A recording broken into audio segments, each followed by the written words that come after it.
बक्षी हिप्परगे ग्रामपंचायतीला बालाजी अमाईन्सच्या वतीने बांधण्यात आलेल्या स्मशानभूमीमधील नवीन दहन शेड आणि वेटिंग शेडचं लोकार्पण करण्यात आलं। बालाजी अमाईन्स कंपनीच्या वतीनं CSR अंतर्गत दक्षिण सोलापूर तालुक्यातील बक्षी हिप्परगे इथं बांधण्यात आलेल्या नवीन RCC दहन शेड, वेटिंग शेड, पाण्याची टाकी, स्मशानभूमीमधील सिमेंटचा रस्ता या विविध कामांचं लोकार्पण बालाजी अमाईन्सचे व्यवस्थापकीय संचालक D. राम रेड्डी यांच्या हस्ते श्रीफळ वाढवून करण्यात आलं। बक्षी हिप्परगे गावातील स्मशानभूमीमध्ये एक जुना झालेला दहन शेड होता। त्याच्या स्लॅबवर क्रॅक पडल्यामुळं पावसाळ्यात पावसाचं पाणी आतमध्ये येत होतं। अंत्यविधी करताना लोकांना त्रास होत होता।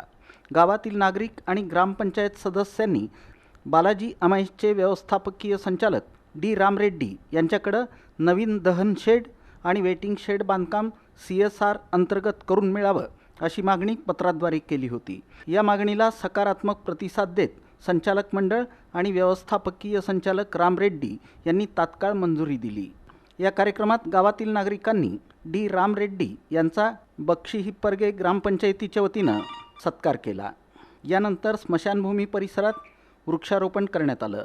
कार्यक्रमाचं प्रास्ताविक अनिल विपत यांनी केलं। या कार्यक्रमाला बक्षी हिप्परगे गावचे सरपंच भाऊ जाधव, माजी सरपंच मनोज महाडिक, माजी सरपंच विश्रांत गायकवाड, सीताराम राठोड, तंटामुक्ती अध्यक्ष नानासाहेब जाधव, शिवाजी निकम, गणेश निकम, रामप्रभू निकम, बापूसाहेब माने, हनुमंत मामा निकम, बाबासाहेब माने, शंकर यादव, बसवराज अंटद, ग्रामपंचायत सदस्य, ग्रामसेविका तसंच ग्रामस्थ आणि बालाजी अमाईन्सचे दत्तप्रसाद सांजेकर हे उपस्थित होते।